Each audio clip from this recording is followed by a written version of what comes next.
طب يا سيدي بالنسبه للدرس ده هو كان نزل امبارح على فكره، وفي ناس استغربت ان هو اتمسح. طب ليه؟ سريعا كده علشان بعد ما خلصت التصميم وخلصت التصوير وخلصت كل حاجه اكتشفت ان المنتج اللي انا شغال عليه اصلا منتج من قلب المقاطعه، فكان لازم للاسف احذف الفيديو تمام. فالحمد لله ومش زعلان طبعا على المجهود اللي راح. طب يا سيدي خلينا نخش في موضوع الدرس. فالطبيعي لما بتيجي تعمل ديزاين لاي مشروب او لاي منتج بتبدا تستسهل وتنفذ افكار تقليديه وعاديه جدا جدا، ولو حبيت تعمل فكره قويه مثلا دماغك بتقف او مش بتقدر اصلا انك تفكر. وحتى يا سيدي لو جيت وفكرت ولقيت فكره قويه بتيجي في مرحله التنفيذ تلاقي نفسك. طيب ايه رايك بقى تيجي نخرج من دايره التنفيذ التقليديه دي ونعمل حاجه بالشكل اللي ظاهر قدامك ده من الصفر تماما، بس تبطل كسل وتفوق معايا بقى. المهم قبل ما نروح على هناك ما تنساش انك تصلي على النبي، تعمل اشتراك في القناه ده لو حابب انك تشوفني تاني، كومنتك الحلو، لايك للفيديو، ويلا بينا نخش على الشرح. طيب زي ما قلت لك اول حاجه هنبدا نعملها وهي ان احنا هنبدا نروح على بنترست. في مرحله السيرش زي ما قلت لك بنبدا نكتب له اي حاجه انا محتاجها. على سبيل المثال احنا هنشتغل لمنتج النهارده اللي هو الاورانج، فهبدا اكتب له اورانج اي دي اس بالشكل ده تمام. في الطبيعي انت بتستسهل وبتعمل الافكار اللي هي بتكون شبه الحاجات دي، لان انت شايف من وجهة نظرك ان هو ده البسيط واللي هو ده انك تقدر تعمله صح كده. فلما بتيجي تخلص الديزاين اللي بالشكل ده وتيجي ترفعه بتلاقي ان التفاعل مع البوست بتاعك مش اقوى حاجه، وكمان ممكن ما يجيلكش شغل على فترات طويله لان انت بتستسهل وبتعمل الحاجه اللي فعليا بقت مكرره لدرجه ان هي ما بقتش تخطف العين تمام. لازم تبقى فاهم كل الكلام ده حلو. طيب لو رجعت لنفس الصفحه هتلاقي حاجات شبه كده او حاجات شبه كده او حاجات شبه كده. لما تيجي تفتح كده الحاجات دي وتبص عليها هتلاقيها حاجات قويه جدا، وهنا ممكن تقعد تقول لنفسك لا يا عم الحاجات دي صعبه ما اقدرش اعمل كل الكلام ده. طب ايه رايك بقى ان تنفيذ الحاجات دي اسهل بكتير من الحاجات اللي انت بتنفذها التاني؟ مش مصدق صح؟ طيب تعالى اقول لك بقى الموضوع بيكون ازاي. انا على سبيل المثال شفت ديزاين زي ده وعجبتني الفكره جدا، لان هو راسم شكل العبوه برص البرتقال، فمديك شكل كده ان العصير ده طبيعي 100%. طيب فكره زي دي كل اللي محتاجينه كام برتقاله ونفهم الرصه دي تمت ازاي، ونبدا ننفذ حاجه من التغذيه اللي احنا عملناها ولكن مش كوبي بيست. هنحاول نحط اللمسه بتاعتنا والاضافه بتاعتنا البسيطه. اتفقنا؟ حلو يلا بينا. لو جيت دلوقتي فتحت مقاس عرض شويه او قللته سنه صغيره كده، ومش هتفرق المقاس، يعني اشتغل بالمقاس اللي يريحك وبالطريقه اللي تعجبك سواء مربع او عرض مش هتفرق معايا خالص. المهم ان انت تفهم الطريقه وتبدا تنفذ. اول حاجه هحتاجها هنا غطا لازازه او لمنتج يكون من اي مكان، يعني هات الغطا ده من اي مكان. انا على سبيل المثال جبت لك الغطا اهو، وهبدا اسيبه لك بNG علشان ما تتعبش او تدور. كلام جميل. هخليه يبقى ميل شويه مش هنخليه يبقى امامي زي الصوره اللي هناك، احنا هنحاول نحط اللمسه او التاتش بتاعنا. كلام جميل. طيب لما هرجع هنا هبدا افهم بس الرصات الموجوده وهحاول اقرب منها ولكن مش قوي علشان تبقى خارج بره اطار الفكره. التغذيه هي كده بالظبط وكل الناس بتمشي على نفس الخطوات اللي انا بقول لك عليها. اتفقنا؟ طيب يبقى اول حاجه هجيب برتقاله سليمه علشان ابدا احطها جوه الغطا بالشكل ده. طيب اجيب الحاجات دي ازاي؟ طيب لو رحت سريعا لموقع زي ادوبي ستوك وابتديت اكتب له اورانج او فريبك او شاتر ستوك او ايا كان الموقع اللي انت بتحمل منه ايه، هيبدا يجيب لك برتقال كتير بزوايا مختلفه وباكتر من منظور بالشكل اللي ظهر قدامك ده. طيب هنعمل داونلود لاكتر من حاجه. مبدئيا كده ممكن ناخد حاجه شبه دي وناخد حاجه بالمنظور اللي هو المختلف الامامي والجانبي ده. طيب اول صوره معانا الصوره دي هبدا اعكسها كده وهبدا طبعا اصغرها واخلي اللاير بتاعتها تبقى تحت لاير الغطا بالشكل ده، وهبدا اخليها تبقى ميل شويه، وركز بقى على حواف او اطراف الغطا علشان تبقى راكبه بالظبط، لا تبقى صغيره ولا تبقى كبيره اهو. يعني لما تيجي تبص كده على الحواف هتلاقيها مظبوطه، يعني لا تبقى كده ولا تبقى كده. حاول ايه تظبطها بالظبط اهو. طيب عملنا اول خطوه تمام. اعمل نيو لاير فوق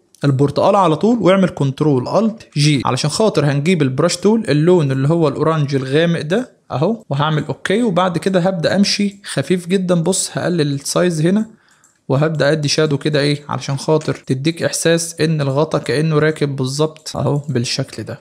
طيب تعالى ايه نمسك كلهم كده ونبدا نصغر شويتين علشان خاطر يبقى في مساحه تحت نقدر نظبط فيه. كلام جميل. طيب في المجموعه اللي احنا اخدناها الثانيه دي هنبدا نعمل سيلكت ونعمل سبجكت بالشكل ده. طبعا لو في جزء بدا يخش هنا كده كل اللي هتعمله انك هتغير من هنا الكويك سيلكشن تول وهتبدا تخرج السلكت ده بره بالشكل البسيط جدا ده. كلام جميل. هتبدا تعمل ماسك هيبدا يشيل لك الباك جراوند عادي. كليك يمين على الماسك وهتعمل ابلاي لاير ماسك. طيب علشان نبدا ناخد كوبي من كل جزء احنا محتاجينه. انا مثلا هاخد الجزء ده كوبي اهو، وهرجع اقف على اللاير مره ثانيه وهبدا اخد مثلا الجزء ده اهو بالشكل ده كوبي بكنترول جي، وبعد كده همسك اللايرين واشدهم معايا هناك اهو. وقبل ما اصغر هبدا اعمل كونفيرت تو سمارت اوبجكت لكل لاير فيهم بالشكل ده. طيب اللاير دي هبدا اصغرها كده في الجزء ده اهو، واللاير دي ممكن نخليها بجنب كده وهنبدا نطلعها فوق بالشكل ده. وركز بقى على راس البرتقال بشكل بسيط جدا، وهنا ممكن ناخد برتقاله سليمه عاديه جدا اهو بالشكل ده، وهبدا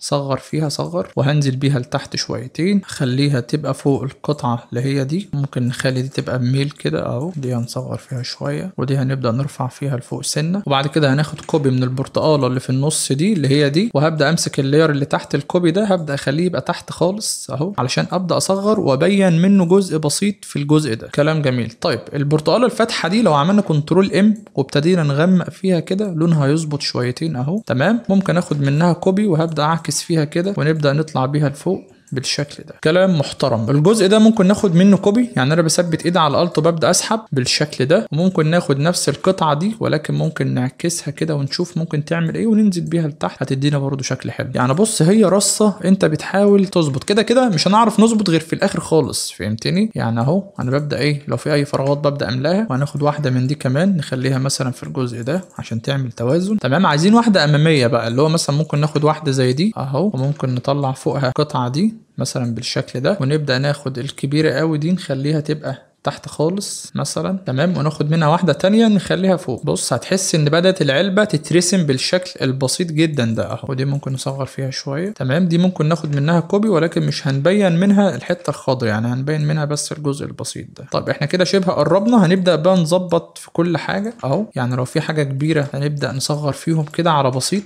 اهو. حاجات كده ايه بقى، هتبدأ انت تراجع بعينك بقى، سيبك خلاص بقى من الديزاين اللي هناك خالص علشان ايه ما تبقاش انت شغال كوبي بيست، فهمتني؟ يعني حاجات كلها ايه مش محتاجه بقى ان احنا نرجع هنا خلاص اهو مثلا بالشكل ده. كلام محترم قوي قوي قوي قوي. طيب في خطوه مهمه عايزك تركز معايا فيها، بس استنى عشان في فراغ ابيض هنا كده بدا يظهر اهو. هبدا اكبر دي، صغر دي وننزل بيها لتحت، دي ننزل بيها لتحت كمان. طبعا دي بالغطا بالشادو محتاجين يصغروا شويه. تمام. طيب في حاجه بقى مهمه، الشادو لازم تبقى فاهمه كويس وبيتم بناء على ايه. بص بقى يا سيدي، دلوقتي البرتقاله دي على سبيل المثال سانده على اللي فوقها، يبقى انا هقف على اللي فوقها.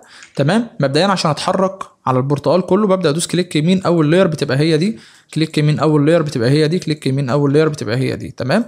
فدي لو ساند على دي يبقى انا هعمل شادو على دي اهو، بقف عليها بعمل نيو لاير كنترول الت جي علشان ابدا اجيب البرش تول واقلل طبعا الفلو شويه وهبدا ادي شادو. بص ولكن هحاول ما تقلش ايدي، حتى الفلو هنا ممكن ايه صغره والسايز. تمام. طيب زي الفل. طيب لو دي ساند على دي يبقى انا هقف على دي وهعمل نيو لاير كنترول الت جي، خطوه واحده وهبدا اكررها اهو وهبدا ادي شادو. تمام. طيب دي سند على دي يبقى انا هعمل شادو على دي اهو. تمام. دي سند على دي يبقى انا هقف على دي، يعني هي خطوه وايه وبكررها اهو. تمام. دي سند على دي يبقى انا هقف على دي. طب لما تيجي تبص هتحس ان الموضوع بدا يدخل في الثري دي شويه، لان خلاص انت بدات تحط شادو وتبرز التفاصيل اكتر من الاول بكتير. تمام. طيب يبقى لما نقف فوق خالص ونبدا ننزل ونعمل كل ده في جروب بكنترول جي اهو كده، انت معاك ده جروب تقدر تتحرك بيه في المكان اللي يعجبك. طب لما تيجي تبص على ده وتيجي تبص على ده انت خرجت بره اطار الفكره تماما. احنا دلوقتي بقى ممكن نحط سما ونحط شجره وننزل منها غصن كده من الشجره كانها ايه زرعه المشروب بالشكل ده. انت ممكن تحط ستيكر كمان لو حابب، لكن انا مش هحط ستيكر، لا هسيبها لك انت براحتك يعني. فتعال نشوف ممكن نعمل ايه. هبدا اروح على ادوبي ستوك وهبدا اكتب له سكاي مثلا بالشكل ده. على سبيل المثال انا هختار دي وهخليها طبعا تبقى تحت الجروب، ومش هاخد كل الكلام اللي تحت ده، انا كل اللي هاخده بس السما لوحدها فقط بالشكل ده اهو. صغر كده شويتين زي الفل. احنا ممكن بالحاجات اللي هي الورق الشجر البسيط ده، يعني خلينا كده ايه ناخد واحده ونجرب حاجه كده بيها جت على بالي ممكن نعملها، اللي هو احنا هنحاول ندخل الحاجه دي جوه او في قلب ايه ما بينهم، يعني فهمتني؟ مش عارف هتدي شكل ولا ايه، يعني هنجرب. ماشي. ممكن واحده هنا ندي واحده لجنب ده ونعكسها، تصدق يبقى شكلها حلو. طيب كنترول ام وممكن نظبط في الكيرف كده علشان نقوي الخضار بتاعها اهو. بنزل بالجزء ده وبرفع الجزء ده، ممكن نكبر فيه شويتين. تمام.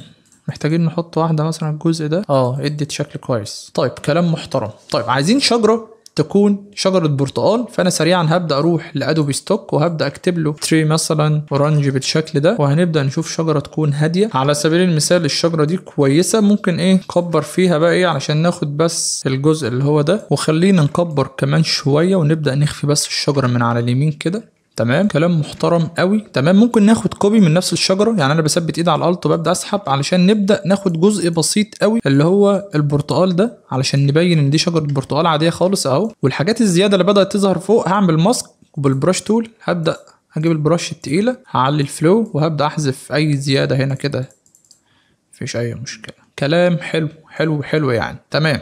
هنا ممكن نجيب الغصن بتاع الشجره ده وهبدا هدمجه علشان خاطر ابدا انزله كده كأن ايه بقى، بص كأن بقى ايه العصير. بس خلينا نطلع بالشجر ده كله فوق سنة صغيرة اللي هو ده. تمام، ودي ممكن نخليها تبقى تحت الشجر بالشكل ده ونبدأ ندمجها كده. تمام، وبعد كده ممكن ماسك وهبدأ احذف اي زيادة مش محتاجها. كلام حلو جدا. طيب احنا ممكن نطول الديزاين شوية وهقول لك ليه دلوقتي. طبعا الزيادة اللي في السما دي هبدأ اخفيها كده، وهنا هنبدأ نكبر الجزئين دول مع بعض، لان انا محتاج ان المنتج يكون بارز مش الشجر اللي يكون كبير، علشان التمركز البصري يبقى على المنتج مش على الشجر والشغل اللي حواليه اهو، مثلا بالشكل ده. كلام جميل. طيب خطوه علشان نبدا نظبط بيها الوان، ولكن قبل الخطوه دي خليني اقول لك ان كورس حمدي نزل دلوقتي، عرفت ولا لسه؟ لو ما عرفتش هسيبك مع الفيديو التسويقي وهنرجع مع بعض مره تانية. واهلا بيك يا صديقي. دلوقتي كورس حمدي بقى جاهز بعد تحضير 3 سنين بفضل الله، بخصم مميز جدا جدا لعدد محدود بناء على طلب. بص بقى يا سيدي، الكورس بيشمل 4 كورسات زي ما قلت لك قبل كده، ولكن قبل الدخول في الكورس الاول هنبدا نعرف حاجات مهمه جدا من الصفر، زي مثلا ازاي نحمل برامج ادوبي الجديده او الاصدارات القديمه المناسبه مع امكانيات الجهاز بتاعك حتى لو كان جهازك ضعيف بشكل مجاني تماما وبدون اي مشاكل. ثانيا هنبدا نتعرف على برنامج الفوتوشوب ونعرف كل حاجه عن المقاسات من الصفر والفرق بين السنتيمتر والبكسل وكل حاجه تمام. ثالثا هنبدا نعرف ازاي نحمل الملحقات والصور بتاعتنا اللي نقدر نعمل بيها التصميمات بشكل مجاني وبطريقه جديده. وبعدها هنبدا نعرف ازاي نصمم تصميم سوشيال ميديا من الصفر بالفنيات والاساسيات المظبوطه من الصفر تماما. والدروس اللي بعد كده هتكون ازاي نبدا نرسم الشادو بشكل احترافي، وازاي نحل مشكله تنسيق الالوان، وازاي اختار الخطوط المناسبه للتصميمات، وكمان هنتعلم البين تول من الصفر تماما. وكل الكلام ده انا مسميه البدايه في ترتيب الكورس، يعني كل الكلام ده قبل ما نبدا ال4 كورسات اللي انا قلت لك عليه، فلك ان تتخيل. بعدها هنبدا نروح على تاني ليفل واللي هنعرف فيه قائمه الادجستمنت وكل اختيار فيهم بيعمل ايه وامتى استخدمه. وبعدها هنبدا ندخل على تالت ليفل وهو مرحله القص للناس اللي عندها مشاكل في القص وخصوصا الصور الصعبه. نبدا نتعلم ازاي نقص الشجر والفرو والزجاج والصور البيضاء، وكمان هنبدا نعرف ازاي نعمل انعكاس بشكل احترافي جدا جدا، وهنفهم التسلسل البصري، وهنعرف اداه الماسك تول بتعمل ايه من الصفر علشان نبقى فاهمين كل حاجه. وبعدها يا سيدي هنبدا نروح على رابع ليفل وهنبدا نتعلم ازاي نعرف الكلمات من فونتات انجلش بشكل احترافي وجميل، وازاي اعمل بعد كده تايب جرافي من الصفر تماما، وطريقه عمل تكست افكت جاهزه، والتعديل على الخطوط الجاهزه، وازاي ترسم التايب في الجرافيك تابلت لو حبيت، وهي افضل الفونتات الحره اللي استخدمها في تصميماتي، وافضل المواقع كمان اللي اقدر احمل منها او اعمل مكتبه لنفسي. وهنا هندخل على الليفل الخامس اللي هنتعلم فيه حاجات كتيره جدا، زي ريتاتش المنتجات، ريتاتش البشره، ريتاتش الاكلات، ورفع جوده الصور المبكسله بشكل احترافي جدا، وتصليح اي لوجو مبكسل لو استلمته من العميل تقدر ازاي تحوله لفيكتور بشكل احترافي برضه، وطريقه عمل تاثير السرعه على العربيات او السيارات بشكل احترافي. وبعدها كده هنبدا نروح على الليفل السادس اللي هنبدا فيه التطبيقات العمليه. هنبدا نعرف ازاي نصمم للدجاج والبرجر وكمان البروست والاسنان والعيون والشعر والعقارات. وبعدها هنبدا نروح على كورس الدعايه والاعلان او كورس المطبوعات اللي فيه هبدا افهمك يعني ايه CMYK وRGB وايه الفرق ما بينهم، وهعرفك جميع مقاسات الطباعه ويعني ايه هويه بصريه، وازاي اصمم لوحه او يافطه، وهنعرف كمان ازاي اصمم منيو او فلاير